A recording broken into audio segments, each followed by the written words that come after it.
எல்லோருக்கும் வணக்கம். நான் இப்போ சொல்ல போகிற மெசேஜ் என்னன்னு பார்த்தீங்கன்னாக்கா, அதிக நன்மை நிறைந்த சிவப்பு நிற கொய்யா. சரிங்களா? கொய்யா பழத்தில் 2 வகை இருக்குது. அது நமக்கே தெரியும். சிவப்பு ஒன்று, வெள்ளை நிற கொய்யா, அதாவது மஞ்சள் நிற கொய்யா இருக்கும்.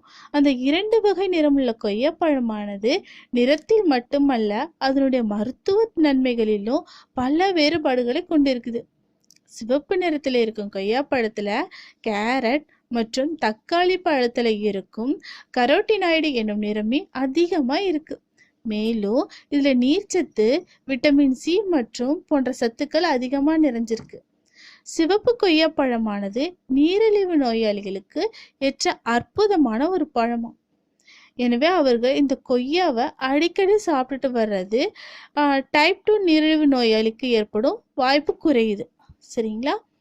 சிவப்பு நிறமுள்ள கொய்யா பழத்தில் விட்டமின் சி அதிகமாக இருக்கிறதுனால இது நமது உடம்பில் இருக்கும் பல்வேறு வைரஸ் மற்றும் பாக்டீரியாக்களை எதிர்த்து போராடி நோய் எதிர்ப்பு மண்டலத்தை வலிமையுடன் பாதுகாக்குதாமா. நமது கண்களின் ஆரோக்கியத்தை மேம்படுத்தும் விட்டமின் ஏ சத்துக்கள் இந்த சிவப்பு நிற கொய்யா பழத்தில் அதிகமாக இருக்குது. எனவே இந்த பழத்தை தினமும் ஒன்று சாப்பிட்டுட்டு வந்தோம்னாக்கா கண் பார்வை பிரச்சனை ஏற்படுவதை தவிர்க்கலாமா. சரிங்களா? சிவப்பு கொய்யால உள்ள ஆன்டி மைக்ரோபியல் தன்மை நமது வயிற்றில் ஏற்படும் பிரச்சனைகளை தடுத்து வயிற்றுப்போக்கு மற்றும் வயிற்று வலியை குறைத்து நமது உடலின் நீர்ச்சத்தை தக்க வைக்குது. ஆன்டி ஆக்சிடென்ட்டுகள் இந்த சிவப்பு நிறமுள்ள கொய்யா பழத்துல அதிகமாக இருக்கு.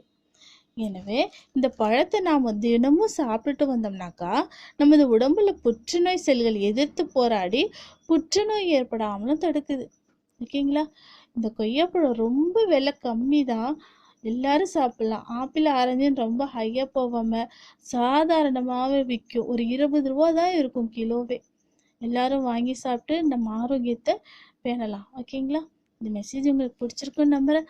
யூஸ்ஃபுல்லாக இருக்கும். பிடிச்சிருந்தா லைக் பண்ணுங்கள், ஷேர் பண்ணுங்கள், கமெண்ட் பண்ணுங்கள். சப்ஸ்கிரைப் பண்ணாதவங்க மறக்காமல் கீழே உள்ள பட்டனை சப்ஸ்கிரைப் பண்ணுவோம். தேங்க்யூ.